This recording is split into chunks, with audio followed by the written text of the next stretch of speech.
లేదని ప్రభుత్వ విప్ బీర్లా ఐలయ్య అన్నారు. 10 ఏళ్లు రాష్ట్రాన్ని దోచుకొని హరీష్ రావు ఇప్పుడు శుద్ధపూస మాటలు మాట్లాడుతున్నారని ఎద్దేవా చేశారు. రాహుల్ గాంధీకి, కేసీఆర్ కుటుంబానికి, నక్కకు, నాగలోకానికి ఉన్న తేడా ఉందని అన్నారు. 1000 ఎలుకలను తిన్న పిల్లి తీర్థయాత్రలు చేసినట్లుగా హరీష్ రావు తీరు ఉందని దుయ్యబట్టారు.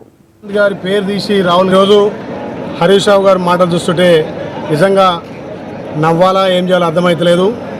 హరీష్ రావు గారు గత 10 ఏళ్ళుగా తెలంగాణను దాచుకొని ఇవాళ శుద్ధపూస మాటలు మాట్లాడుతున్నారు. ఇవాళ నువ్వు రాహుల్ గాంధీ గారి పేరు తీసి రాహుల్ గాంధీకి లెటర్ రాసే అర్హత లేదు, నీకు నైతిక విలువలు కూడా లేవు.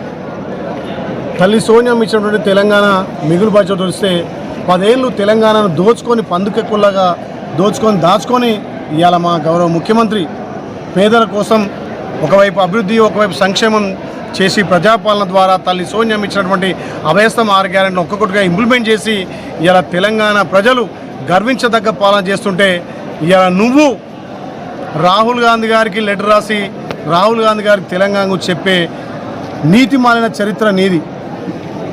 ఇలా రాహుల్ గాంధీ గారి పోల్చుకుంటే నీకు నక్కకు నాగలోకం ఉన్నంత తేడా ఉంది.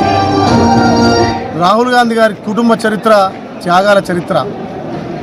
ప్రధాని పదవి వచ్చినా కానీ ప్రధాన ప్రతినిధిని పక్కగా పెట్టి పేదల ప్రజల సంక్షేమం కోసం కాంగ్రెస్ పార్టీ మీరు అధికారమే ముఖ్యంగా, అధికారమే దహంగా తల్లి సోనియా ఇచ్చే తెలంగాణను 10 ఏళ్లలో భ్రష్టు పట్టించి పేదల నెత్తిన భారం వేసినటువంటి మీరు ఇలా తెలంగాణ గురించి రాహుల్ గాంధీకి లేఖ రాసే నైతిక విలువలు లేవు. 1000 ఎలుకలను తిన్న పిల్లి తీర్థయాత్రలు పోయినట్టుగా ఉంది ఇలా హరీష్ రావు గారి నిర్వాహకం చూస్తుంటే.